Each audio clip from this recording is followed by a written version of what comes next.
Hi all, I+ training സൊല്യൂഷൻസിൻ്റെ പുതിയൊരു ക്ലാസ്സിലേക്ക് സ്വാഗതം. ഇന്ന് നമ്മൾ സ്റ്റാർട്ട് ചെയ്യാനായിട്ട് പോകുന്ന ടോപ്പിക്ക് സോൾവെൻറ്റ് എക്സ്ട്രാക്ഷൻ ആണ് കേട്ടോ. സോൾവെൻറ്റ് എക്സ്ട്രാക്ഷൻ അതുപോലെ അതുമായിട്ട് റിലേറ്റ് ചെയ്തിട്ട് വരുന്ന കുറച്ച് ടോപ്പിക്സ് നമ്മുടെ സിലബസിൽ കൊടുത്തിട്ടുണ്ട്. അതാണ് നമ്മൾ ഇന്ന് എടുക്കാനായിട്ട് പോകുന്നത്. ഓക്കെ, അപ്പം നമുക്ക് ആദ്യം സോൾവെൻറ്റ് എക്സ്ട്രാക്ഷൻ എന്താണെന്നുള്ളത് നോക്കാം. The solvent extraction is also called liquid extraction and partitioning. ഇപ്പോൾ സോൾവെൻറ്റ് എക്സ്ട്രാക്ഷനെ തന്നെ പറയുന്ന വേറൊരു പേരാണ് ലിക്വിഡ് എക്സ്ട്രാക്ഷൻ അല്ലെന്നുണ്ടെങ്കിൽ പാർട്ടീഷനിങ് കേട്ടോ. ലിക്വിഡ് എക്സ്ട്രാക്ഷൻ അല്ലെങ്കിൽ പാർട്ടീഷനിങ് എന്നും പറയാറുണ്ട്. Solvent extraction is the process in which a compound transfers from one solvent to another owing to the difference in solubility or the distribution coefficient between these two immiscible solvents. ഇപ്പോൾ solvent എക്സ്ട്രാക്ഷനിൽ എന്താ usually നടക്കുന്നത്, അല്ലെങ്കിൽ എന്താണ് solvent extraction എന്ന് പറയുന്ന ഒരു process കൊണ്ട് ഉദ്ദേശിക്കുന്നതെന്ന് നോക്കിക്കേ. In which the compound transfers from one solvent to another owing to the difference in the solubility or the distribution coefficient between these two immiscible solvents. അപ്പം നമ്മുടെ കയ്യിൽ രണ്ട് ഇമ്മിസിബിൾ സോൾവെൻറ്റ്സ് ഉണ്ടെന്ന് കരുതുക. ഓക്കെ, ഇമ്മിസിബിൾ സോൾവെൻറ്റ്സ് മീൻസ് പരസ്പരം കൂടിക്കലരാത്ത ടൈപ്പ് ഓഫ് സോൾവെൻറ്റ്സ്. ഇപ്പോൾ example oil water അല്ലേ, അതുപോലെയുള്ള ഏതെങ്കിലും ഒരു ഇമ്മിസിബിൾ സോൾവെൻറ്റ് പേരെ നമ്മൾ കൺസിഡർ ചെയ്യുകയാണെന്നുണ്ടെങ്കിൽ അതിൻ്റെ ഒരു സോൾവെൻറ്റിൽ നിന്നും മറ്റൊരു സോൾവെൻറ്റിലേക്ക് ഒരു കോമ്പൗണ്ട് ട്രാൻസ്ഫർ ചെയ്യുകയാണ്. ഓക്കെ, രണ്ട് ഇമ്മിസിബിൾ സോൾവെൻസിൻ്റെ ഒരു മിക്സ്ചർ നമ്മുടെ കയ്യിലുണ്ട്. അതിൽ ഒരു സോൾവെൻറ്റിൽ നിന്നും മറ്റൊരു സോൾവെൻറ്റിലേക്ക് ഒരു കമ്പോണൻറ്റ് ട്രാൻസ്ഫർ ചെയ്യുകയാണ്. എങ്ങനെയാണ് ട്രാൻസ്ഫർ ചെയ്യുന്നത്, എന്തുകൊണ്ടായിരിക്കും ട്രാൻസ്ഫർ ചെയ്യുന്നത്? Due to the difference in solubility അല്ലെങ്കിൽ പാർട്ടീഷൻ കോഎഫിഷ്യൻറ്റ്. ആ കമ്പോണൻറ്റിന് ഈ രണ്ട് ലിക്വിഡ്സിലുമുള്ള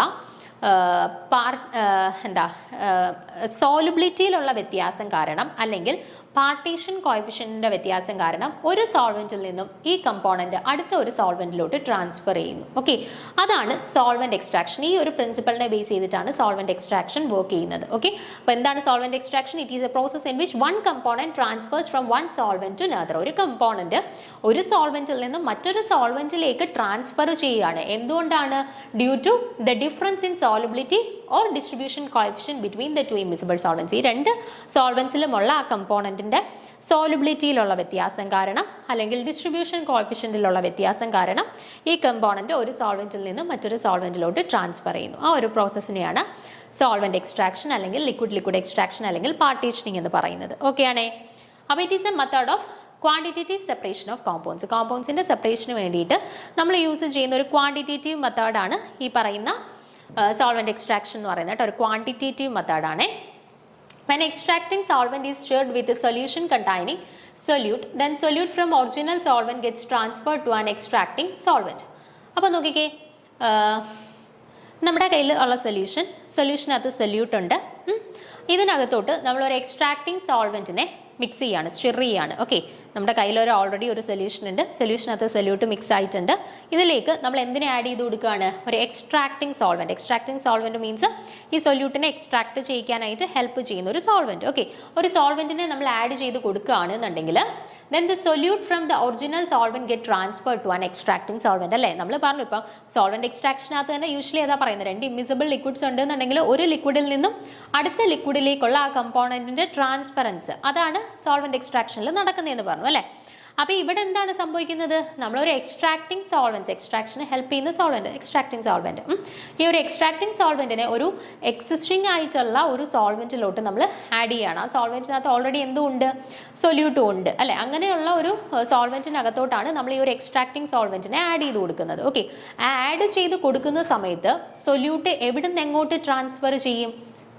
ഓൾറെഡി ഇത് പ്രസന്റ് ആയിട്ടുള്ള ആ ഒരു സൊല്യൂഷൻ ഉണ്ടല്ലോ, ആ സൊല്യൂഷനിൽ നിന്നും ഈ എക്സ്ട്രാക്റ്റിംഗ് സോൾവെന്റിലേക്ക് ഈ ഒരു സൊല്യൂട്ടിന്റെ ട്രാൻസ്ഫറൻസ് നടക്കും. Okay, when stirring is stopped the extracting solvent form separate layer and now it contains solute of interest. നമ്മളിത് സ്റ്റിർ ചെയ്യുന്നത് അല്ലെങ്കിൽ ഇങ്ങനെ ഒന്ന് ഷെയ്ക്ക് ചെയ്യുന്നതൊന്ന് സ്റ്റോപ്പ് ചെയ്യുകയാണെന്നുണ്ടെങ്കിൽ എന്ത് സംഭവിക്കും? Extracting solvent form separate layer and now it contains the solute of interest. നമ്മൾ ഇങ്ങനെ കണ്ടിന്യൂസ് ആയിട്ട് ഇത് സ്റ്റിർ ചെയ്തുകൊണ്ടിരിക്കുകയാണ്. ഇപ്പോൾ സ്റ്റിർ ചെയ്യുന്നതൊന്ന് സ്റ്റോപ്പ് ചെയ്യുകയാണെന്നുണ്ടെങ്കിൽ ഈ രണ്ട് ലെയേഴ്സും അല്ലെങ്കിൽ രണ്ട് ലിക്വിഡ്സും, അതായത് ഓൾറെഡി ഉണ്ടായിരുന്ന ആ ഒരു സോൾവെൻറ്റും രണ്ടാമത് നമ്മൾ ആഡ് ചെയ്ത് കൊടുത്ത എക്സ്ട്രാക്റ്റിംഗ് സോൾവെൻറ്റ്, ഈ രണ്ട് സോൾവെൻറ്റ്സും രണ്ട് ഡിഫറെൻറ്റ് ലെയേഴ്സ് ആയിട്ട് കിടക്കും.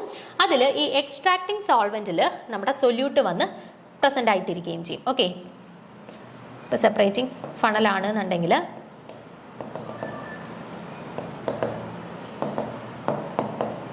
എന്ന് എഴുതിയിരിക്കുന്നത് നമ്മുടെ ഒറിജിനൽ സോൾവെൻ്റ് ആണ്.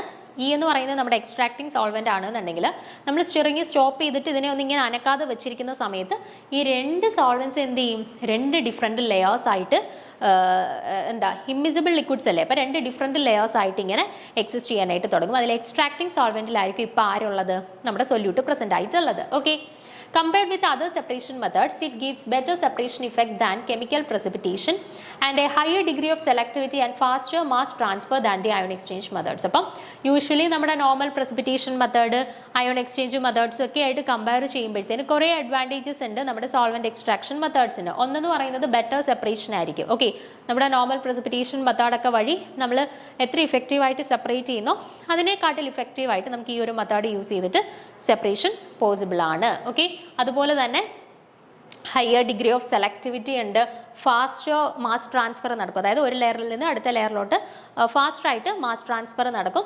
ഇതെല്ലാം അയോൺ എക്സ്ചേഞ്ച് മെത്തേഡിൻ്റെ കുറച്ച് അഡ്വാൻറ്റേജസ് ആണ് കേട്ടോ, മറ്റു മെത്തേഡ്സിനെ വെച്ച് നോക്കുമ്പോൾ ഉള്ള കുറച്ച് അഡ്വാൻറ്റേജസ് ആണ്. Okay, then the properties of the solvent used in solvent extraction. In the solvent extraction അത് നമ്മൾ യൂസ് ചെയ്യുന്ന ആ എക്സ്ട്രാക്ടിങ് സോൾവെന്റ് ഉണ്ടല്ലോ, സോൾവെന്റിന്റെ പ്രത്യേകതകൾ, എന്തൊക്കെ പ്രത്യേകതകളുള്ള സോൾവെന്റിനെ വേണം നമ്മൾ എന്താ സോൾവെന്റ് എക്സ്ട്രാക്ഷന് വേണ്ടിയിട്ട് തിരഞ്ഞെടുക്കാൻ എന്നുള്ളതാണ് ഇനി പറയാനായിട്ട് പോകുന്നത്. ഒന്ന് നോക്കുക, the solvent should be well miscible with the liquid to be extracted. നമ്മൾ യൂസ് ചെയ്യുന്ന സോൾവെന്റ്, ഓക്കെ, അപ്പം നമുക്ക് രണ്ട് ഇമ്മിസിബിൾ ലെയേഴ്സ് കാണും, രണ്ട് ഡിഫറെൻറ്റ് ലിക്വിഡ്സിൻ്റെ രണ്ട് ഇമ്മിസിബിൾ ലെയേഴ്സ് കാണും അല്ലേ. അതിനകത്തോട്ട് നമ്മൾ എക്സ്ട്രാ ആഡ് ചെയ്ത് കൊടുക്കുന്ന സോൾവെന്റ്സിന് എന്താ പ്രത്യേകത, the solvent should be well miscible with the liquid to be extracted. നമുക്ക് എക്സ്ട്രാക്ട് ചെയ്യേണ്ട ആളുണ്ടല്ലോ, എക്സ്ട്രാക്ട് ചെയ്യേണ്ട ആ ഒരു ലിക്വിഡ് ഉണ്ടല്ലോ, അതുമായിട്ട് കംപ്ലീറ്റ്ലി മിസിബിൾ ആവുന്ന രീതിയിലുള്ള ഒരു സോൾവെന്റ് വേണം നമ്മൾ തിരഞ്ഞെടുക്കാനായിട്ട്. ഓക്കെ, എക്സ്ട്രാക്ട് ചെയ്യേണ്ട ലിക്വിഡ്സുമായിട്ട് കംപ്ലീറ്റ്ലി മിസിബിൾ ആവുന്ന ഒരു സോൾവെന്റിനെ വേണം നമ്മൾ യൂസ് ചെയ്യാനായിട്ട് തിരഞ്ഞെടുക്കാനായിട്ട്. The solvent should not be miscible with the other components of the mixture or react with the solute. ഇനി അതുപോലെ തന്നെ സോൾവെന്റ് രണ്ടാമത്തെ ഒറിജിനൽ സൊല്യൂഷൻ ഉണ്ടല്ലോ, ആ സൊല്യൂഷനുമായിട്ട് മിക്സ് ആവരുത്. നമ്മൾ പറഞ്ഞു ഇപ്പം നമ്മുടെ കയ്യിൽ രണ്ട് എന്താ സൊല്യൂഷൻസ് കാണും, രണ്ട് സൊല്യൂഷൻസും ഇമ്മിസിബിൾ സൊല്യൂഷൻസ് ആണ്. അതിൽ ഒരു ലെയറിലായിരിക്കും നമുക്ക് സെപ്പറേറ്റ് ചെയ്യേണ്ടതായിട്ടുള്ള കമ്പോണൻറ്റ് പ്രസൻ്റ് ആയിട്ടുള്ളത്. ആ ലെയറിൽ മാത്രമേ നമ്മൾ ആഡ് ചെയ്യുന്ന സോൾവെൻറ്റ് ഡിസോൾവ് ആവാവൂ, അല്ലാണ്ട് മറ്റേ ലെയറിൽ കംപ്ലീറ്റ്ലി ഡിസോൾവ് ആവരുത് കേട്ടോ. കമ്പോണൻസ് പ്രസൻറ്റ് ഇല്ലാത്ത ലെയറിൽ കയറിയിട്ട് ഡിസോൾവ് ആവുകയും ചെയ്യരുത്. അതുപോലെ തന്നെ ശ്രദ്ധിക്കേണ്ട ഒരു കാര്യമാണ് or react with the solute. ഒരിക്കലും സൊല്യൂട്ടുമായിട്ട് കയറി നമുക്ക് സെപ്പറേറ്റ് ചെയ്യേണ്ട സൊല്യൂട്ട് ഉണ്ടല്ലോ, ആ സൊല്യൂട്ടുമായിട്ട് റിയാക്ട് ചെയ്യുന്ന ഒരു സോൾവെൻറ്റിനെ ആയിരിക്കരുത് നമ്മൾ തിരഞ്ഞെടുക്കേണ്ടത്. Okay, the boiling point of the solvent should be low enough such that it can be evaporated easily after collection. അടുത്ത എന്താണ് പറഞ്ഞത്, the boiling point of the solvent should be low enough. നമ്മൾ എടുക്കുന്ന സോൾവെന്റിന്റെ boiling point lower boiling point ഉള്ള സോൾവെന്റ്സിനെ വേണം തിരഞ്ഞെടുക്കാനായിട്ട്. Such that it can be easily evaporated after collection. കാരണം നമുക്ക് റീകളക്ട് ചെയ്യേണ്ടത്, ഇപ്പോൾ റിയാക്ഷൻ കഴിഞ്ഞിട്ട് നമ്മൾ അവരെ കളക്ട് ചെയ്ത് മാറ്റാനുള്ളത്. അപ്പം ഭയങ്കര കൂടിയ ബോയിലിംഗ് പോയിന്റ് ഉള്ളതാണെന്നുണ്ടെങ്കിൽ അവരെ നമുക്ക് വീണ്ടും ഇവാപ്പറേറ്റ് ചെയ്ത് കളക്ട് ചെയ്യുക എന്ന് പറയുന്നത് ഡിഫിക്കൽട്ടാണ്. അപ്പോൾ അതുകൊണ്ട് തന്നെ യൂസ് ചെയ്യുന്ന സോൾവെന്റ് എപ്പോഴും ലോവർ ബോയിലിംഗ് പോയിന്റ് ഉള്ള സോൾവെന്റ്സ് ആവുന്നതാണ് നല്ലത്. ഓക്കെ, അടുത്തത് it should have A favourable temperature coefficient. നമ്മൾ യൂസ് ചെയ്യുന്ന സോൾവെന്റിന് ഒരു ഫേവറബിൾ ആയിട്ടുള്ള ടെമ്പറേച്ചർ കോഎഫിഷ്യൻറ്റ് ഉള്ള ഒരു സോൾവെന്റിനെ ആയിരിക്കണം നമ്മൾ തിരഞ്ഞെടുക്കേണ്ടത്. ഓക്കെ, ഇനി നമ്മുടെ ഇതാണ് സെപ്പറേറ്റിംഗ് ഫണൽ കൊടുത്തിട്ടുണ്ട്. സോൾവെന്റ് എക്സ്ട്രാക്ഷൻ നടത്തുന്നത് ഇതുപോലെയുള്ള ഒരു സെപ്പറേറ്റിംഗ് ഫണൽ വെച്ചിട്ടായിരിക്കും. ഇവിടെ തന്നെ നോക്കി, ഇവിടെ ഒരു അക്വസ് ഫേസ് ഉണ്ട്, ഒരു ഓർഗാനിക് ഫേസ് ഉണ്ട് അല്ലേ. രണ്ട് ഫേസസ് ഇമ്മിസിബിൾ ആണ് അല്ലേ. ഇമ്മിസിബിൾ ആയതുകൊണ്ടാണ് നമുക്ക് ഈ ഒരു എക്സ്ട്രാക്ഷൻ ഇവിടെ പോസിബിൾ ആയിട്ടുള്ളത്. ഓക്കെ, ഇനി ഇവിടെ പറയുന്നത് നമ്മൾ അക്വസ് ഫേസ് ആയിട്ടും ഓർഗാനിക് ഫേസ് ആയിട്ടും ആരെയൊക്കെ തിരഞ്ഞെടുക്കുക, അല്ലെങ്കിൽ ഏതൊക്കെ സോൾവെന്റ്സ് അക്വസ് ഫേസ് ആയിട്ട് ആക്ട് ചെയ്യാം, ഏതൊക്കെ സോൾവെന്റ്സ് ഓർഗാനിക് ഫേസ് ആയിട്ട് ആക്ട് ചെയ്യാം എന്നുള്ളതാണ് പറയുന്നത്. നോക്കിക്കേ, അക്വസ് ഫേസ് ആയിട്ട് പ്യുവർ വാട്ടർ എടുക്കാം നമുക്ക്, അതുപോലെ തന്നെ അസിഡിക് സൊല്യൂഷൻസ് എടുക്കാം. pH 0 to 6 വരെ വേരി ചെയ്യുന്ന അസിഡിക് സൊല്യൂഷൻസ് എടുക്കാം. അതുപോലെ 8 to 14 pH വരുന്ന ബേസിക് സൊല്യൂഷൻസ് നമുക്ക് എടുക്കാം. അതുപോലെ തന്നെ ഹൈ അയോണിക് സ്ട്രെങ്ത് ഉള്ള സൊല്യൂഷൻസിനെ എടുക്കാം നമുക്ക് അക്വസ് ഫേസ് ആയിട്ട്. കോംപ്ലക്സിങ് ഏജൻസിനെ എടുക്കാം, അയോൺ പെയർ റിയേജൻസിനെ എടുക്കാം, കൈറാൽ കോംപ്ലക്സിങ് ഏജൻസിനെ തിരഞ്ഞെടുക്കാം. ഓക്കെ, അതേ സമയത്ത് ഓർഗാനിക് ഫേസസ് ആയിട്ട് നമുക്ക് യൂസ് ചെയ്യാൻ പറ്റുന്നത് ക്ലോറിനേറ്റഡ് ആയിട്ടുള്ള സോൾവെന്റ്സ്, അതായത് ക്ലോറോഫോം, ഡൈക്ലോറോമീഥെയ്ൻ, അതൊക്കെ നമുക്ക് ഓർഗാനിക് ഫേസസ് ആയിട്ട് നമുക്ക് യൂസ് ചെയ്യാം. അതുപോലെ തന്നെ aliphatic carbons which containing 5 carbon atoms or more, 5 അതിൽ കൂടുതലോ കാർബൺ ആറ്റംസ് ഉള്ള ആലിഫാറ്റിക് ഹൈഡ്രോ കാർബൺസിനെ നമുക്ക് ഓർഗാനിക് ഫേസ് ആയിട്ട് യൂസ് ചെയ്യാം. അതുപോലെ തന്നെ aromatic hydrocarbons like toluene പോലെയുള്ള ആരോമാറ്റിക് ഹൈഡ്രോ കാർബൺസിനെ യൂസ് ചെയ്യാം. അതുപോലെ തന്നെ alcohols above 6 carbon atoms, 6 carbon ആറ്റംസിൽ കൂടുതലുള്ള ആൽക്കഹോൾസ് യൂസ് ചെയ്യാം. 6 കാർബൺ ആറ്റംസിൽ കൂടുതലുള്ള കീറ്റോൺസിനെ നമുക്ക് യൂസ് ചെയ്യാം. ദെൻ ഈതേഴ്സ് നമുക്ക് യൂസ് ചെയ്യാം. ഡൈ ഈതൈൽ ഓർ അതിന് മുകളിലുള്ള ഈതേഴ്സിനെ നമുക്ക് ഓർഗാനിക് സോൾവൻസ് ആയിട്ട് യൂസ് ചെയ്യാം കേട്ടോ. അപ്പം ഒരു അക്വസ് ഫേസും ഉണ്ട്, ഒരു ഓർഗാനിക് ഫേസും കാണും. നമ്മുടെ സെപ്പറേറ്റിംഗ് ഫണലിനകത്ത് സെപ്പറേറ്റ് ചെയ്യുന്ന സമയത്ത് താഴെ ഒരു ആക്വസ് ഫേസ് കാണും, മുകളിലായിട്ട് ഒരു ഓർഗാനിക് ഫേസ് കാണും. ആക്വസ് ഫേസ് ആയിട്ട് യൂഷ്വലി വരാവുന്ന ആളുകളെയാണ് പറഞ്ഞത്. അതുപോലെ തന്നെ ഓർഗാനിക് ഫേസ് ആയിട്ട് നമുക്ക് യൂഷ്വലി യൂസ് ചെയ്യാൻ പറ്റുന്ന ആളുകളെയുമാണ് ഈ ഒരു കാറ്റഗറൈസ് ചെയ്ത് വെച്ചിട്ടുള്ളത്. ഓക്കെ, ഇനി നമുക്ക് ഈ ഒരു സോൾവെന്റ് എക്സ്ട്രാക്ഷനുമായിട്ട് ബന്ധപ്പെട്ട് നമ്മൾ അറിഞ്ഞിരിക്കേണ്ട കുറച്ച് തിയറീസും കുറച്ച് ഇക്വേഷൻസും കുറച്ച് ടേംസും ഒക്കെയാണ് ഇനി പറയാനായിട്ട് പോകുന്നത് കേട്ടോ. ഫസ്റ്റ് നമുക്ക് നേൺസ്റ്റ് ഡിസ്ട്രിബ്യൂഷൻ ലോ പറയാം. അതായത് നേൺസ്റ്റ് ഡിസ്ട്രിബ്യൂഷൻ ലോ പ്രകാരമാണ് ഈ 2 ഡിഫറെൻ്റ് ലെയേഴ്സിലായിട്ട് ഈ ഒരു സൊല്യൂട്ട് അല്ലെങ്കിൽ 2 ഡിഫറെൻറ്റ് ലെയേഴ്സിലായിട്ട് ഡിസ്ട്രിബ്യൂട്ടഡ് ആയിട്ടുള്ള ഈ ഒരു കമ്പോണൻസിനെ നമ്മളിവിടെ എക്സ്ട്രാക്ട് ചെയ്ത് മാറ്റുന്നത്. ഓക്കെ, അപ്പോൾ എങ്ങനെയാണ് ഈ ഒരു നേൺസ്റ്റ് ഡിസ്ട്രിബ്യൂഷൻ ലോയുടെ ആപ്ലിക്കബിലിറ്റി ഈ സോൾവെന്റ് എക്സ്ട്രാക്ഷനിൽ വരുന്നതെന്നുള്ളത് നോക്കാം. When a solute is distributed into 2 immiscible solvents remaining in contact, the activity ratio, that is the concentration ratio of the solute in these 2 solvents, is constant at a constant temperature. Okay, അപ്പോൾ എന്താ പറഞ്ഞേക്കുന്നത്? when a solute is distributed into 2 immiscible layers, 2 immiscible ലെയേഴ്സിനകത്ത് ഒരു solute distributed ആയിട്ടുണ്ട്. Okay, ഇപ്പം നമ്മൾ നോക്കുകയാണെന്നുണ്ടെങ്കിൽ ഇപ്പോൾ ഇവിടെ ഒരു ആക്വസ് ഫേസ് ഉണ്ട്, ഒരു ഓർഗാനിക് ഫേസ് ഉണ്ട് അല്ലേ. അപ്പോൾ ഈ 2 ഇമ്മിസിബിൾ ആയിട്ടുള്ള 2 ഫേസസിലായിട്ടും സൊല്യൂട്ട് എന്ത് ചെയ്തിട്ടുണ്ട്? ഡിസ്ട്രിബ്യൂട്ടഡ് ആയിട്ടുണ്ട്. ഓക്കെ, അങ്ങനെയാണെന്നുണ്ടെങ്കിൽ the concentration ratio of the solute of these 2 solvents is constant at constant temperature. നമ്മളിപ്പോൾ ഒരു 50 ഡിഗ്രി സെൽഷ്യസ് എന്ന് പറയുന്ന ഒരു പെർട്ടിക്കുലർ ഡിഗ്രി സെൽഷ്യസിൽ നമ്മൾ നോക്കുകയാണെന്നുണ്ടെങ്കിൽ അല്ലെങ്കിൽ ഒരു കോൺസ്റ്റന്റ് ടെമ്പറേച്ചറിൽ എപ്പോഴും ഈ 2 സോൾവെൻസിൻ്റെയും കോൺസെൻട്രേഷൻസിൻ്റെ റേഷ്യോ, അതായത് ഈ 2 ലെയേഴ്സിലുമുള്ള സൊല്യൂട്ടിൻ്റെ കോൺസെൻട്രേഷൻസിൻ്റെ റേഷ്യോ എന്ന് പറയുന്നത് കോൺസ്റ്റന്റ് ആയിരിക്കും. ഓക്കെ, അതായത്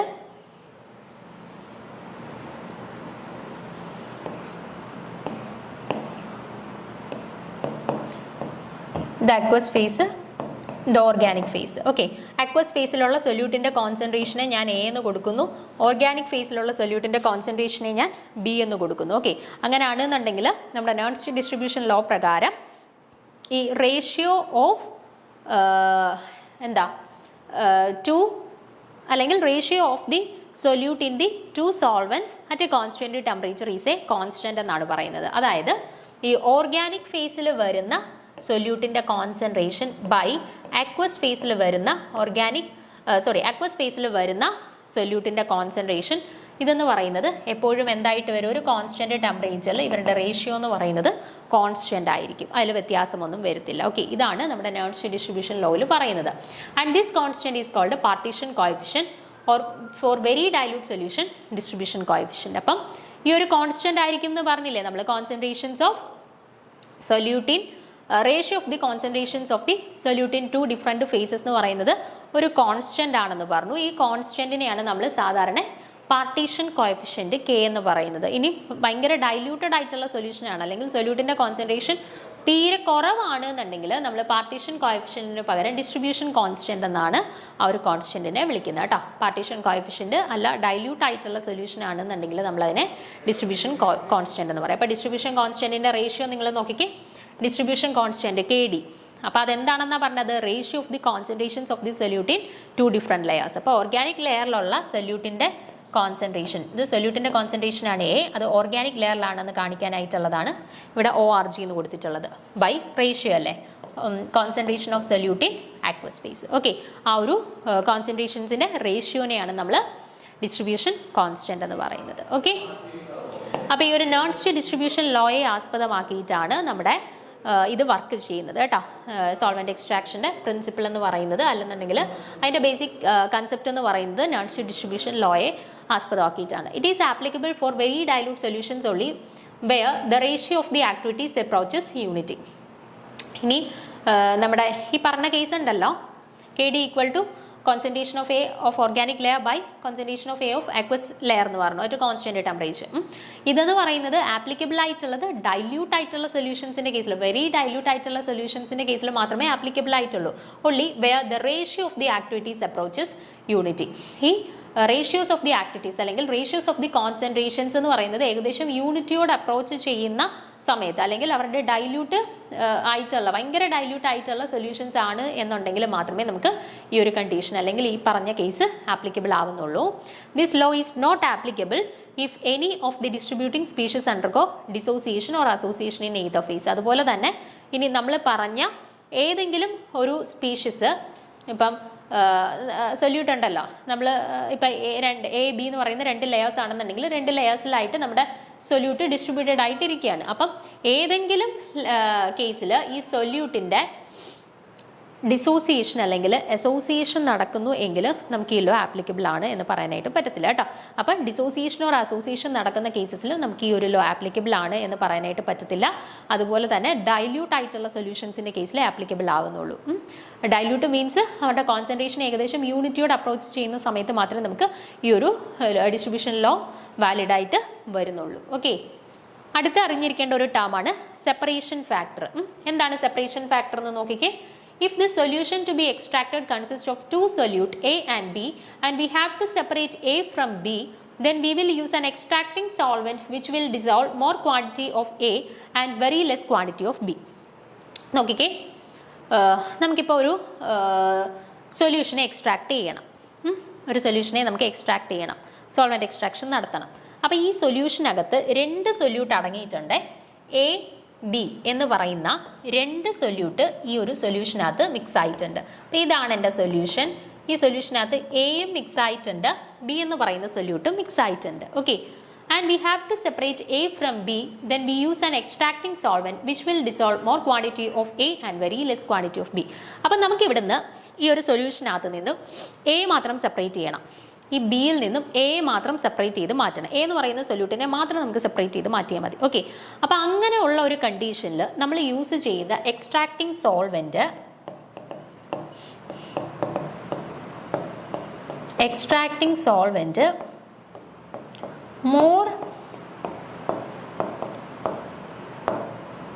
മോർ സോലുബിൾ ഇൻ എ ആയിരിക്കണം, അല്ലെങ്കിൽ മോർ ഡിസോൾവ് ഇൻ. ഓക്കെ, നമുക്കിപ്പോൾ എ നമ്മുടെ കയ്യിലുള്ള സൊല്യൂഷനിൽ എ ബി 2 സൊല്യൂട്ട് ഉണ്ട്. എനിക്കിനി ആ ബിക്കകത്തുനിന്ന് എ മാത്രമാണ് സെപ്പറേറ്റ് ചെയ്ത് മാറ്റേണ്ടത്. അങ്ങനെയാണെന്നുണ്ടെങ്കിൽ ഞാൻ അവിടെ ആഡ് ചെയ്ത് കൊടുക്കുന്ന എക്സ്ട്രാക്ടിങ് സൊല്യൂഷനകത്ത്, ഓക്കെ, എക്സ്ട്രാക്ടിങ് സൊല്യൂഷനകത്ത് അല്ലെങ്കിൽ എക്സ്ട്രാക്ടിങ് ഏജൻറ്റിനകത്ത് പ്രത്യേകത എന്താ? എക്സ്ട്രാക്ടിങ് സൊല്യൂഷൻസിൻ്റെ പ്രത്യേകത എന്താ? എ കൂടുതലായിട്ട് ഡിസോൾവ് ചെയ്യിക്കുകയും വേണം, ബി എ അത്രയ്ക്ക് അങ്ങോട്ട് ഡിസോൾവ് ചെയ്യിക്കുകയും ചെയ്യല്ല. അങ്ങനെയുള്ള ഒരു എക്സ്ട്രാക്ടിങ് സോൾവെന്റിനെ വേണം ഈ ഒരു കേസിൽ നമുക്ക് യൂസ് ചെയ്യാനായിട്ട്. Okay, under this condition the effectiveness of the separation is expressed in terms of the separation coefficient or separation factor. അപ്പോൾ ഇങ്ങനെ വരുന്ന ഒരു കണ്ടീഷനിൽ നമ്മൾ ഇവരുടെ സെപ്പറേഷൻ്റെ എഫിഷ്യൻസി അല്ലെങ്കിൽ ഇഫക്റ്റീവ്നെസ് ഓഫ് ദി സെപ്പറേഷനെ എക്സ്പ്രസ് ചെയ്യാൻ വേണ്ടിയിട്ട് യൂസ് ചെയ്യുന്ന ഒരു കൺസെപ്റ്റാണ് സെപ്പറേഷൻ കോഎഫിഷ്യൻ്റ് അല്ലെങ്കിൽ സെപ്പറേഷൻ ഫാക്ടർ. അതായത് 2 സൊല്യൂട്ട്സ് ഉണ്ട് നമ്മുടെ സൊല്യൂഷനകത്ത്, അതിനകത്ത് നിന്നും ഒരു സൊല്യൂട്ടിനെ മാത്രം നമുക്ക് സെപ്പറേറ്റ് ചെയ്ത് മാറ്റണം. അങ്ങനെയുള്ള കണ്ടീഷൻസിൽ നമുക്ക് ഇഫക്റ്റീവായിട്ട് യൂസ് ചെയ്യാൻ പറ്റുന്ന ഒരു കൺസെപ്റ്റാണ്. Effectiveness of the separation express ചെയ്യാൻ വേണ്ടിയിട്ട് നമുക്ക് യൂസ് ചെയ്യാൻ പറ്റുന്ന ഒരു കൺസെപ്റ്റാണ് സെപ്പറേഷൻ ഫാക്ടർ അല്ലെങ്കിൽ സെപ്പറേഷൻ കോഎഫിഷ്യൻ്റ് എന്ന് പറയുന്നത്. It is the ratio of the distribution coefficients of the 2 solutes A and B and it is denoted by beta. അപ്പം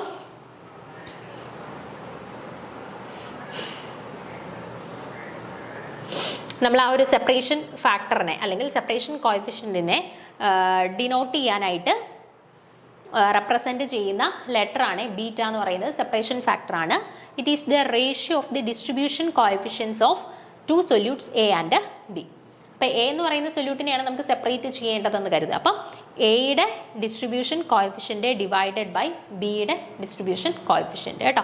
എ എന്ന് പറയുന്ന സൊല്യൂട്ടിൻ്റെ distribution coefficient divided by B എന്ന് പറയുന്ന സൊല്യൂട്ടിൻ്റെ ഡിസ്ട്രിബ്യൂഷൻ കോഎഫിഷ്യൻ്റ്, അതിൻ്റെ റേഷ്യോനെയാണ് നമ്മൾ സെപ്പറേഷൻ ഫാക്ടർ ബീറ്റ എന്ന് പറയുന്നത്. ഓക്കെ, അപ്പോൾ beta should be very high to separate the 2 solutes by solvent extraction, otherwise clear separation will be very difficult.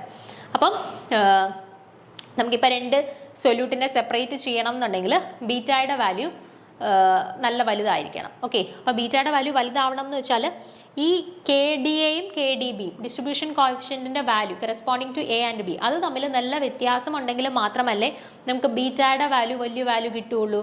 Okay, അപ്പം നമുക്ക് ഒന്നെങ്കിലും പറയാം എ ബി രണ്ട് സൊല്യൂട്ട്സിനെ നമുക്കൊരു സോൾവെൻറ്റിൽ നിന്നും സെപ്പറേറ്റ് ചെയ്യണമെങ്കിൽ അതിൻ്റെ സെപ്പറേഷൻ ഫാക്ടർ ബീറ്റയുടെ വാല്യൂ നല്ല കൂടുതലായിരിക്കണം. അപ്പോൾ ബീറ്റയുടെ വാല്യൂ നല്ല കൂടുതലായിരിക്കണം, അല്ലെങ്കിൽ നമുക്ക് പറയാം K D A and K D B തമ്മിൽ നല്ല വ്യത്യാസം ഉണ്ടായിരിക്കണം, അല്ലെങ്കിൽ distribution coefficient of A and B നല്ല ഡിഫറൻസ് ഉണ്ടായിരിക്കണം. ഓക്കെ, അപ്പോൾ അതാണ് പറഞ്ഞത് beta should be very high to separate two solutes by solvent extraction, otherwise clear separation will be very difficult. Okay, നല്ല രീതിയിൽ സെപ്പറേറ്റ് ചെയ്യണമെന്നുണ്ടെങ്കിൽ ബീറ്റയുടെ വാല്യൂ നല്ല കൂടുതലായിരിക്കണം, അല്ലെന്നുണ്ടെങ്കിൽ distribution coefficients of A and B നല്ല ഡിഫറൻസ് ഉണ്ടായിരിക്കണം. ഓക്കെ, അടുത്തത് ഡിസ്ട്രിബ്യൂഷൻ റേഷ്യോ ആണ്. എന്താണ് ഡിസ്ട്രിബ്യൂഷൻ റേഷ്യോ എന്ന് നോക്കാം. Many substances undergo dissociation in aqueous phase like weak carboxylic acid such as benzoic acid, phenol, etc. അപ്പം നമ്മളിപ്പം കാർബോക്സിലിക് ആസിഡ് അല്ലെങ്കിൽ ബെൻസോയിക് ആസിഡ്, ഫീനോൾ പോലെയുള്ള പല സബ്സ്റ്റൻസസിനെ നോക്കുകയാണെന്നുണ്ടെങ്കിൽ അവർ അക്വസ് ഫേസിൽ എന്ത് ചെയ്യും? ഡിസോസിയേറ്റ് ചെയ്യും. ഓക്കെ, അക്വസ് ഫേസിൽ ഡിസോസിയേറ്റ് ചെയ്യും. Now consider the weak acid HA which will dissociate in aqueous phases follows. നമ്മൾ HA എന്ന് പറയുന്ന ഒരു വീക്ക് ആസിഡ് കൺസിഡർ ചെയ്യുകയാണെന്നുണ്ടെങ്കിൽ ഈ HA എന്ന് പറയുന്ന വീക്ക് ആസിഡ് എങ്ങനെയായിരിക്കും ഡിസോസിയേറ്റ് ചെയ്യുന്നത്? A minus plus H plus. Weak acid ആയതുകൊണ്ട് തന്നെ കംപ്ലീറ്റ്ലി ഡിസോസിയേറ്റ് ചെയ്യത്തില്ല, ഒരു പാർഷ്യൽ ആയിട്ടായിരിക്കും ഡിസോസിയേറ്റ് ചെയ്യുന്നത്. H plus plus A minus ആയിട്ടായിരിക്കും ഡിസോസിയേറ്റ് ചെയ്യുന്നത്, അല്ലേ? The substances which undergo by accounting dissociation in aqueous layer, the distribution coefficient in the modified form can be defined as the distribution ratio. അപ്പോൾ ഇവരുടെ കേസിൽ എന്താ പറഞ്ഞത്? The solutions undergo by accounting the dissociation in aqueous layer, the distribution coefficient in modified form can be defined as distribution ratio. അപ്പോൾ ഇവരുടെ കേസിൽ distribution coefficient എന്ന് പറയുന്ന കൺസെപ്റ്റിനെ ഒന്നുകൂടെ മോഡിഫൈ ചെയ്തിട്ട് ഡിസ്ട്രിബ്യൂഷൻ റേഷ്യോ എന്ന് പറയുന്ന ഒരു പുതിയ കൺസെപ്റ്റ് ഇൻട്രൊഡ്യൂസ് ചെയ്തു. അപ്പം ഇവരുടെ കേസിൽ ഡിസ്ട്രിബ്യൂഷൻ റേഷ്യോയുടെ വാല്യൂ വരുന്നത് എങ്ങനെയാണ്? കോൺസെൻട്രേഷൻ ഓഫ് HA, അതായത് കോൺസെൻട്രേഷൻ ഓഫ് വീക്ക് ആസിഡ് ആണ് HA എന്ന് പറയുന്നത്. Weak acid in organic phase divided by A minus and concentration of HA in aqueous phase. Aqueous ഫേസിൽ വരുന്ന A മൈനസിൻ്റെയും HAയുടെയും കോൺസെൻട്രേഷൻ ആണ് ഡിനോമിനേറ്ററിൽ വരുന്നത്. ന്യൂമറേറ്ററിൽ വരുന്നത് ഓർഗാനിക് ഫേസിൽ വരുന്ന HAയുടെ കോൺസെൻട്രേഷൻ ആണ്. HA എന്ന് പറയുന്ന വീക്ക് ആസിഡിൻ്റെ കോൺസെൻട്രേഷൻ ആണ് കേട്ടോ. അപ്പോൾ ഇങ്ങനെയാണ് നമുക്ക് ഇവരുടെ കേസിൽ ഡിസ്ട്രിബ്യൂഷൻ റേഷ്യോ നമുക്ക് ഡിഫൈൻ ചെയ്യാനായിട്ട് പറ്റുന്നത് കേട്ടോ. ഒരു വീക്ക് ആസിഡിൻ്റെ കേസിൽ വളരെ ഇമ്പോർട്ടൻ്റ് അല്ല, ജസ്റ്റ് ഒന്ന് പറഞ്ഞു പോകുന്നതേ ഉള്ളൂ. നമ്മുടെ സോൾവെൻറ്റ് എക്സ്ട്രാക്ഷനുമായിട്ട് റിലേറ്റ് ചെയ്ത് വരുന്ന ടേംസ് ആയിട്ട് ജസ്റ്റ് ഒന്ന് ആഡ് ചെയ്തേ ഉള്ളൂ കേട്ടോ. ഇനി ഇത് നോക്കി വെച്ചേക്കുക, factors affecting solvent extraction. Solvent എക്സ്ട്രാക്ഷനെ അഫക്റ്റ് ചെയ്യുന്ന ഫാക്ടേഴ്സ് എന്തൊക്കെയാണ് എന്നുള്ളത് നോക്കി വെച്ചേക്കണം. ഒന്നാമത്തെ ഫാക്ടറാണ് മാസ്കിംഗ് ഏജന്റ്. എന്താണ്? These are the chemical species which do not allow to extract unwanted metal ions with metal ions of interest. അപ്പം മാസ്കിംഗ് ഏജന്റ് എന്ന് പറഞ്ഞാൽ ഇപ്പം നമ്മുടെ കയ്യിൽ നമ്മുടെ സൊല്യൂഷനകത്ത് രണ്ട് മെറ്റൽ അയോൺസ് A, B എന്ന് പറയുന്ന രണ്ട് മെറ്റൽ അയോൺസ് പ്രസൻ്റ് ആണ്. നമുക്കതിനകത്ത് നിന്ന് A എന്ന് പറയുന്ന മെറ്റൽ അയോണിനെ മാത്രം എക്സ്ട്രാക്ട് ചെയ്താൽ മതി. ഓക്കെ, B എന്ന് പറയുന്ന മെറ്റൽ അയോൺസിനെ നമുക്ക് അവിടെ നിന്ന് എക്സ്ട്രാക്ട് ചെയ്യണ്ട. ഓക്കെ, അപ്പോൾ ആ B എന്ന് പറയുന്ന ആളിനെ അവിടെ പ്രൊട്ടക്ട് ചെയ്ത് നിർത്തുന്ന ആളെയാണ് മാസ്കിംഗ് ഏജന്റ് എന്ന് പറയുന്നത്. അതായത് നമുക്ക് ആവശ്യമായിട്ടുള്ള മെറ്റൽ അയോൺസിനെ മാത്രം എക്സ്ട്രാക്ട് ചെയ്യുകയും നമുക്ക് ആവശ്യമില്ലാത്ത, നമുക്ക് സെപ്പറേറ്റ് ചെയ്യേണ്ടതായിട്ടുള്ള എക്സ്ട്രാക്ട് ചെയ്യേണ്ടതായിട്ടുള്ള ആളെ അവിടെ തന്നെ നിലനിർത്തുകയും ചെയ്യാനായിട്ട് ഹെൽപ്പ് ചെയ്യുന്ന ആളുകളെയാണ് മാസ്കിംഗ് ഏജൻസ് എന്ന് പറയുന്നത് കേട്ടോ. അപ്പം chemical species which do not allow the extract unwanted metal ions with metal ions of interest. Okay, അടുത്തത് മോഡിഫയേഴ്സ്. മോഡിഫയേഴ്സ് എങ്ങനെയാണ് സോൾവെന്റ് എക്സ്ട്രാക്ഷനിൽ ഹെൽപ്പ് ചെയ്യുന്നത് നോക്കിക്കേ. These are the substances when added to aqueous phase, they increase the solubility of the solute to be extracted into organic solvent. അപ്പോൾ modifiers എന്ന് പറഞ്ഞാൽ എന്താണ്? These are the substances when added to the aqueous phase, they increase the solubility of the solute to be extracted into the organic phase. അപ്പം modifiers എന്ന് പറഞ്ഞാൽ നമ്മളിപ്പം ഈ modifiers എന്ന് പറയുന്ന കാറ്റഗറി ഓഫ് ആളുകളെ നമ്മൾ അക്വസ് ഫേസിനകത്തോട്ട് ആഡ് ചെയ്യുകയാണെന്നുണ്ടെങ്കിൽ അവരെന്ത് ചെയ്യും? They increase the solubility of the solute to be extracted into the organic phase. നമുക്ക് എക്സ്ട്രാക്ട് ചെയ്യേണ്ടതായിട്ടുള്ള സൊല്യൂട്ട് ഉണ്ടല്ലോ, അവരുടെ സോലുബിലിറ്റി ഇവർ ഇൻക്രീസ് ചെയ്യും, അതായത് കൂടുതൽ സോലുബിൾ ആക്കി മാറ്റും. ഓക്കെ, അപ്പം നമ്മുടെ അക്വസ് ഫേസിലോട്ട് നമ്മൾ ഈ ഒരു മോഡിഫയേഴ്സ് എന്ന് പറയുന്ന കാറ്റഗറിയിൽ പെട്ട ആളുകളെ ആഡ് ചെയ്ത് കൊടുക്കുകയാണെന്നുണ്ടെങ്കിൽ ഇവരെന്ത് ചെയ്യും? നമുക്ക് എക്സ്ട്രാക്ട് ചെയ്തെടുക്കേണ്ടതായിട്ടുള്ള ആ സൊല്യൂട്ടിൻ്റെ solubility improve ചെയ്യും. ഓക്കെ, അപ്പോൾ usually high molecular weight alcohols are used as modifiers in solvent extraction. അപ്പം സോൾവെന്റ് എക്സ്ട്രാക്ഷന് വേണ്ടിയിട്ട് നമ്മൾ കൂടുതലായിട്ട് യൂസ് ചെയ്യുന്നത് ഹൈ മോളിക്കുലർ വെയിറ്റ് ഉള്ള ആൽക്കഹോൾസിനെയൊക്കെയാണ് സാധാരണ നമ്മൾ മോഡിഫയേഴ്സ് ആയിട്ട് യൂസ് ചെയ്യുന്നത് കേട്ടോ. അപ്പോൾ മോഡിഫയേഴ്സിൻ്റെ പ്രധാനപ്പെട്ട ജോലി എങ്ങനെയാണ് സോൾവെന്റ് എക്സ്ട്രാക്ഷനെ ഹെൽപ്പ് ചെയ്യുന്നത്? മോഡിഫയേഴ്സ് ആഡ് ചെയ്യുന്നത് വഴി സൊല്യൂട്ടിൻ്റെ സോലുബിലിറ്റി ഇംപ്രൂവ് ചെയ്യിക്കുന്നു. അതുവഴി നമുക്ക് പെട്ടെന്ന് സൊല്യൂട്ട്സിനെ എക്സ്ട്രാക്ട് ചെയ്ത് മാറ്റാനായിട്ട് പറ്റുന്നു. ഓക്കെ, അപ്പം മാസ്കിംഗ് ഏജൻസ് യൂസ് ചെയ്യാം നമുക്ക് സോൾവെന്റ് എക്സ്ട്രാക്ഷൻ ഇഫക്റ്റീവ് ആക്കുന്നതിന് വേണ്ടിയിട്ട്. അതുപോലെ തന്നെ മോഡിഫയേഴ്സിനെ നമുക്ക് യൂസ് ചെയ്യാം. ഓക്കെ, അടുത്തതാണ് pH. pH affects the stability and charge of the metal complex. The pH at which the metal ion complex is more stable and neutral is the best pH of the extraction of metal ions. അപ്പോൾ P എച്ചും നമ്മുടെ solvent എക്സ്ട്രാക്ഷനെ affect ചെയ്യുന്ന മറ്റൊരു ഫാക്ടറാണ്. എങ്ങനെയാണ് affect ചെയ്യുന്നത് നോക്കിക്കേ. The P H at which the metal ion complex is more stable and neutral is the best P H for the extraction of the metal ions. ഇപ്പോൾ നമുക്ക് എക്സ്ട്രാക്ട് ചെയ്യേണ്ട മെറ്റൽ അയോൺസ് ഏറ്റവും സ്റ്റേബിൾ ആയിട്ട് കാണപ്പെടുന്നത് ഏത് P എച്ചിലാണ് എന്ന് consider ചെയ്യുക. Okay, നമുക്ക് എക്സ്ട്രാക്ട് ചെയ്യേണ്ടതായിട്ടുള്ള മെറ്റൽ അയോൺ ഏറ്റവും സ്റ്റേബിൾ ആയിട്ട് അല്ലെങ്കിൽ ഏറ്റവും ന്യൂട്രൽ ഫോമിൽ നല്ല സ്റ്റേബിൾ ആയിട്ട് എക്സിസ്റ്റ് ചെയ്യുന്നത് ഏത് പി എച്ചിലാണെന്ന് നോക്കുക. And that is the best P H for the extraction of metal ions. ആ മെറ്റൽ അയോൺസിൻ്റെ എക്സ്ട്രാക്ഷന് വേണ്ടിയിട്ട് ഏറ്റവും അനുയോജ്യമായിട്ടുള്ള പി എച്ച് എന്ന് പറഞ്ഞാൽ അത് മോസ്റ്റ് സ്റ്റേബിൾ ആയിട്ട് കാണപ്പെടുന്ന പി എച്ച് ഏതാണോ ആ പി എച്ച് ആയിരിക്കും. ഓക്കെ, അങ്ങനെയാണ് പി എച്ച് എക്സ്ട്രാക്ഷനെ സോൾവെന്റ് എക്സ്ട്രാക്ഷനെ അഫക്ട് ചെയ്യുന്നത്. അടുത്തതാണ് sorting effect. The higher the concentration of salt sometimes help to extract the metal ions from aqueous phase to organic phase. അതായത് ഇപ്പോൾ സോൾട്ട് കോൺസെൻട്രേഷൻ ഭയങ്കര കൂടുതലാണെന്ന് കരുതുക. ഓക്കെ, മീഡിയത്തിനകത്ത് സോൾട്ടിൻ്റെ കോൺസെൻട്രേഷൻ ഭയങ്കര കൂടുതലാണെന്ന് കരുതുക. Okay, it will help to extract the metal ions from the aqueous phase to the organic phase. Okay, അങ്ങനെ salt concentration കൂടുതലാണ് എന്നുണ്ടെങ്കിൽ അവരെന്തിന് ഹെൽപ്പ് ചെയ്യും? മെറ്റൽ അയോൺസിനെ ആക്വസ് ഫേസിൽ നിന്നും ഓർഗാനിക് ഫേസിലോട്ട് എക്സ്ട്രാക്ട് ചെയ്യിക്കാനായിട്ട് ഹെൽപ്പ് ചെയ്യും. ഓക്കെ, ആക്വസ് ഫേസിൽ നിന്നും മെറ്റൽ അയോൺസിനെ ഓർഗാനിക് ഫേസിലോട്ട് എക്സ്ട്രാക്ട് ചെയ്യിക്കാനായിട്ട് ഹെൽപ്പ് ചെയ്യും. The salt increases the ionic strength of the aqueous phase and thereby increase the solubility of the metal complexes into organic phase. അപ്പോൾ അതുവഴി എന്ത് ചെയ്യുന്നു? നമ്മുടെ മെറ്റൽ കോംപ്ലക്സസിൻ്റെ സോലബിലിറ്റി ഇംപ്രൂവ് ചെയ്യുന്നു. നമുക്ക് വളരെ പെട്ടെന്ന് തന്നെ കമ്പോണൻസിനെ മെറ്റൽ അയോൺസിനെ സെപ്പറേറ്റ് ചെയ്ത് മാറ്റാനായിട്ട് പറ്റും. ഓക്കെ, അപ്പോൾ സോൾട്ടിങ് ഇഫക്റ്റ് അല്ലെങ്കിൽ കോൺസെൻട്രേഷൻ ഓഫ് സോൾട്ട് കൂടുന്നതും എന്തിന് ഹെൽപ്പ് ചെയ്യുന്നുണ്ട്? നമുക്ക് സോൾവെന്റ് എക്സ്ട്രാക്ഷൻ കുറച്ചും കൂടി ഈസിയർ ആയിട്ട് നടക്കാനായിട്ട് ഹെൽപ്പ് ചെയ്യുന്നുണ്ട്. അടുത്തത് സൈനർജിക് ഏജൻസ് ആണ്. എന്താണ്? These are the reagents which when added to organic phase increase the efficiency of extraction. They get associated with the metal complex, make it more soluble into organic phase. അപ്പോൾ synergic agents എന്ന് പറഞ്ഞാൽ എന്താണ്? These are reagents which when added to organic phase increase the efficiency of extraction. എക്സ്ട്രാക്ഷൻസിൻ്റെ efficiency improve ചെയ്യിക്കുന്നതിന് വേണ്ടിയിട്ട് നമ്മൾ organic ഫേസിലേക്ക് add ചെയ്ത് കൊടുക്കുന്ന കമ്പോണൻസ് ആണ് അല്ലെങ്കിൽ ഏജൻസ് ആണ് സിനർജിക് ഏജൻസ് എന്ന് പറയുന്നത്. Okay, they get associated with the metal complex, make it more soluble into organic phase. അപ്പോൾ ഇവർ ജനറലി മെറ്റൽ അയോൺസുമായിട്ട് അസോസിയേറ്റ് ചെയ്തിട്ടാണ് കാണപ്പെടുന്നത്. അതുപോലെ തന്നെ ഓർഗാനിക് ഫേസിൽ ഈ മെറ്റൽ അയോൺസ് പെട്ടെന്ന് അങ്ങ് സോലുബിൾ ആവാനായിട്ടും പെട്ടെന്ന് ഓർഗാനിക് ഫേസിൽ സോലുബിൾ ആയിട്ടല്ലേ നമ്മൾ എക്സ്ട്രാക്ട് ചെയ്ത് സെപ്പറേറ്റ് ചെയ്ത് മാറ്റുന്നത്. അപ്പം ആ ഓർഗാനിക് ഫേസിൽ അതിൻ്റെ സോലുബിലിറ്റി ഇൻക്രീസ് ചെയ്യിക്കാനായിട്ട് മെറ്റൽ അയോൺസിൻ്റെ സോലുബിലിറ്റി ഇംപ്രൂവ് ചെയ്യിക്കാനായിട്ടും ഹെൽപ്പ് ചെയ്യുന്നവരാണ് സിനർജിക് ഏജൻസ് എന്ന് പറയുന്നത് കേട്ടോ. അപ്പോൾ ഇത്രയുമാണ് പ്രധാനപ്പെട്ട ഇഫക്ട്സ് എന്ന് പ്രധാനപ്പെട്ട ഫാക്ടേഴ്സ് എന്ന് പറയുന്നത് കേട്ടോ. സോൾവെന്റ് എക്സ്ട്രാക്ഷൻ എഫക്ട് ചെയ്യുന്ന പ്രധാനപ്പെട്ട ഫാക്ടേഴ്സ്: 1 മാസ്കിംഗ് ഏജന്റ് പറഞ്ഞു, 2 മോഡിഫയേഴ്സ് പറഞ്ഞു, 3 pH, 4 sorting effect and 5 synergic effect കേട്ടോ. അപ്പോൾ ഇത്രയുമാണ് ഫാക്ടേഴ്സ് എഫക്റ്റിംഗ്. ഇനി നമുക്ക് ആപ്ലിക്കേഷൻസ് ഓഫ് സോൾവെന്റ് എക്സ്ട്രാക്ഷൻ കൂടി പറയാനുണ്ട്. നമുക്ക് ഡീറ്റെയിൽ ആയിട്ട് അടുത്ത ക്ലാസ്സിൽ നോക്കാം. Okay, thank you.